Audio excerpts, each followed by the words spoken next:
My name is Dr. Lanre Shoneko, the Group Managing Director, Chief Executive Officer for Lashon Links Group of Company. Today, we'll be looking at what land documentation is on this episode. The title, what is land documentation in real estate? What type of document is expected from a purchaser to a buyer, or a buyer to a purchaser, or even from the government? Now, what makes the land to be valid is the document that the land has. We know that the document could be used for several purposes. If you have a title document, it's equivalent as the costs for that particular land. And that can be used either as a collateral in the bank or other means and measures. Now, if you're buying from the landowner, you're expected to have the family receipts after purchase and also a deed of conveyance. That is, the family conveying the land to you as now the original, as now the owner. That is, the origination title of the land is conveyed to you. And that is with the title, the deed of conveyance. Or sometimes titled deed of assignment. They are assigning that particular land to you now as the title owner. Now, this is very important because you need this to process your document with the government. Remember I said that all land belongs to the government, had been invested to the government based on the Federal Act Law of 1978, that all land belongs to the government and it has been invested to the government. So if you buy from the landowners with your receipts and then your deed of assignment, you have to now use to process your title documents for the land. Now, what are the different types of documents that is expected? You must have gotten what we call the land information certificates. And these titles are collected from the authority the government has been designated, or the government has designated for such purposes. For example, the Bureau of Land of any state. When you walk in there, for that particular document that the landowners have transferred to you, give it to the officer in charge. They would conduct a search, and if the land is free from government encumbrance, you'll be given what we call the land information certificate, stating that the land is free from all known government encumbrance. Now, there is what we call the perimeter survey of the land. That is one of the titles. The land surveyor, they are experts, and that is their work. They have various instruments that is used in order to ascertain the size of the land that you are purchasing. And they do what we call a perimeter survey.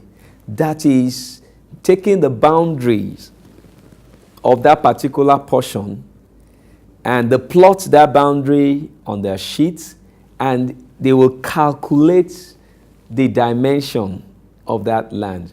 The standard for us in Nigeria for a plot of land, a standard plot of land, is 648 square meter.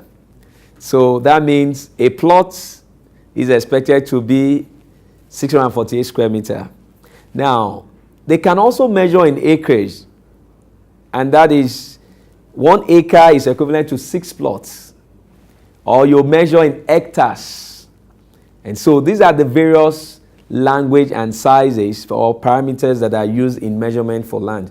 Now, every perimeter survey must carry the name of the owner of the land, the location of the land, the size of the land. And the most important thing on any perimeter survey is the coordinate points. Now, the coordinate point has the longitude and the latitude of that particular location as it's on the ground. This also used with special instruments, the GPRS, to locate, that particular area. Because that is all you are going to take to the government. And it is that longitude and latitude that they will plot on their own charts at the Bureau of Land to ascertain, the present condition on that land, whether it's free or whether it's available.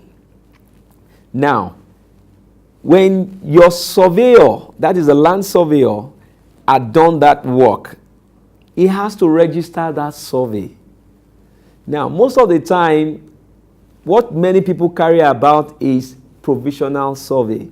Any land survey that does not have a red copy at the Bureau of Land is not valid, because it's expected that it has the Surveyor General stamp and it is recorded against your name. That is, you are now the right owner of that property, and a red copy is lodged in at the Bureau of Land for future purposes, either for search, clarification, or in case of any litigation.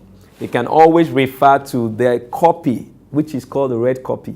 So the perimeter survey is one of the first documents you need to have concerning your land. Then you look, if you're doing an estate or you're trying to work on a larger land that is beyond just maybe a plot, and you're building series of housing, you have what we call the layout. The layout is where you now showcase all the different parameters for the infrastructures that are laid on the land. For example, your road network, you're going to show your drainage system, you're going to show the residential areas, your commercial areas, the free lands that you're using for either recreation and all that. So a layout is also a compound diagram that has been done to size based on expectation in terms of buildings, residentials, commercials, the road dimensions, the drainage system, and all these are laid in a sheet of paper. So with a layout, it's easier to know the number of houses or units that you have in an environment, how the interlinked of the road, and is used for different purposes. Now, a town planner is responsible for that. Now, when you have that, you have to take it to the government. Your town planner who had done that design will take it to the approved government authority in the town, in the Bureau of Town Planning, where they would now approve it. The government have a standard, and they expect that for every dimension of plots that you have, there's expected to have so dimension for road. You have to keep to standard based on the regulation that guides that. They want to let you know that you must have this number of recreation within this environment. This size of land is too small for this project, and the amendment will be done. And when they are done with that, after all correction put in place, you will have what we call the approved government layout. Now, the approved survey comes with a government number. The number on the plan, that is for the first one I mentioned, which is approved perimeter survey. That is all you need. If somebody you want to sell or conduct a search, you don't need to go with it. They just copy that number. It's always in a / and the year ending the number. So that is all you need for you to confirm who is the right owner of that land, or has it been registered. The same thing with the approved government layout. When you're done with all the necessary correction, the government will give you also a number allotted with your name that you have complied with all regulations guiding to that particular status scope. Now, when you have your approved layout, then the almighty certificate of occupancy, which everybody knows today as the valid, you have a COO, certificate of occupancy. Now, that is a process on its own. Most of the time, many of us have given it out. We don't even understand the rudiment. It's not too tedious as you think, but it's just a process. The first thing for you to obtain a certificate of occupancy is to have gotten all these other documents I've mentioned. If you buy from the landowner, you'll go with your deed of assignment or deed of conveyance or the family receipts. You're expected to have that. You're expected to have the perimeter survey registered with the government, a registered copy, and you have your layout. If you have all that, you can collect an application form for certificate of occupancy. And with that, all the necessary informations and details that is required, and you attach this document to them, ensure you have paid all your necessary tax, and if you have not, you do complete all process and submit. Then you wait for approval. So these are the documents that makes the land to become valid. And if you have all these documents in place, definitely I'm sure that your land will have a good value for the return. Now, we have in different areas, according to different countries, they have their different standards.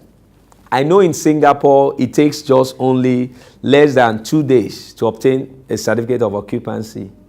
In Ghana, also within 3 days. Well, in Nigeria, we have processes. And then so sometimes it could go as long as 2 years, 3 years, 4 years.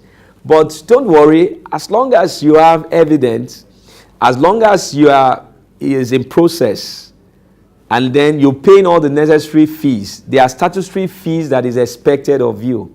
Fees that ranges from all the levies. For example, in every catchment area, which the state will have divided based on assessment, it's expected that if you are pursuing a particular COO, this fee is expected to be paid. So you have to be cognizant with all that.